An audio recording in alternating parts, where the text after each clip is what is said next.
Smoky skies and a morning red sun in southern Utah.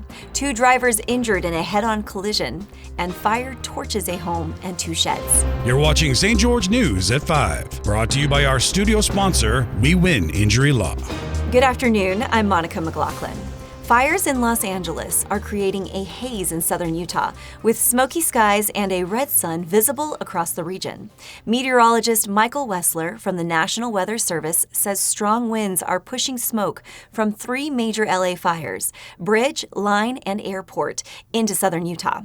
The air quality will worsen throughout Wednesday, with slight relief expected by Friday, though more smoke could return over the weekend, while northern Utah will see smoke from Idaho.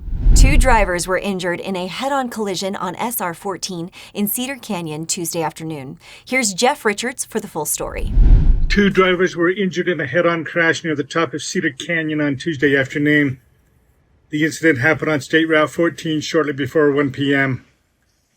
Utah Highway Patrol said the driver of a GMC Yukon was heading west when the vehicle slid on the wet roadway and veered into the eastbound lane as it went around a curve and collided head-on with a white Nissan van. Both drivers were taken by ground ambulance to an area hospital. Thanks, Jeff. Early Tuesday, a home and 2 sheds were destroyed by fire near Pintura, Washington County. Tyler Ames, Battalion Chief of the Hurricane Valley Fire District, said that the Consolidated Dispatch Center received reports of a structural fire at 6125 North Old Beatty Ranch Road at 9:55 a.m. 1 resident was treated for non-life-threatening injuries, while all others were safely evacuated. Ames noted that fire crews faced challenges due to the remote location and lack of nearby water. The cause of the fire is still under investigation. Now we'll head over to Jill Paulson for your update on the southern Utah real estate market. With potential rate cuts on the horizon, now is the perfect time to contact your preferred lender and begin preparing for a refinance. By getting a head start on the paperwork, you will be in a prime position to lock in a lower rate if cuts occur in the coming weeks. Homeowners with higher interest rates, those with adjustable rate mortgages, or anyone seeking to lower monthly payments or shorten loan terms should seriously consider refinancing. Even a small drop in rates can result in significant long-term savings. So don't wait. Start the process now.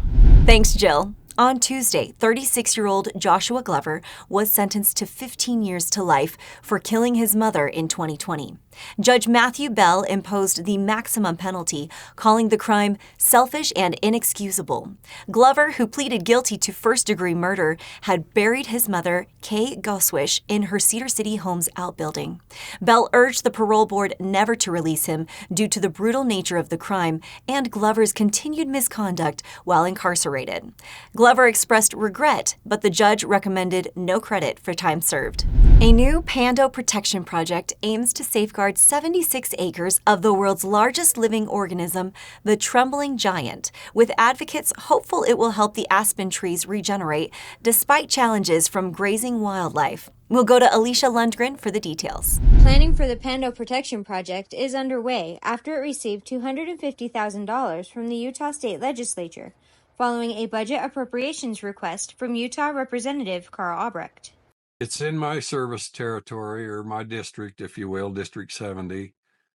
Fish Lake is, and Fish Lake's a very popular spot in the summer and fall. Pando's getting more and more recognition. And, this money will just protect it by fencing it.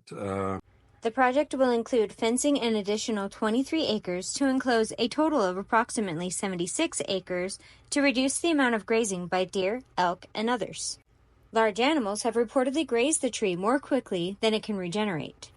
Work is expected to finish by October 2025. Thank you for watching St. George News at 5. To learn more about our studio sponsor, We Win Injury Law, go to wewininjurylaw.com. I'm Monica McLaughlin with St. George News, your #1 source for local news. This has been St. George News at 5. Brought to you by We Win Injury Law.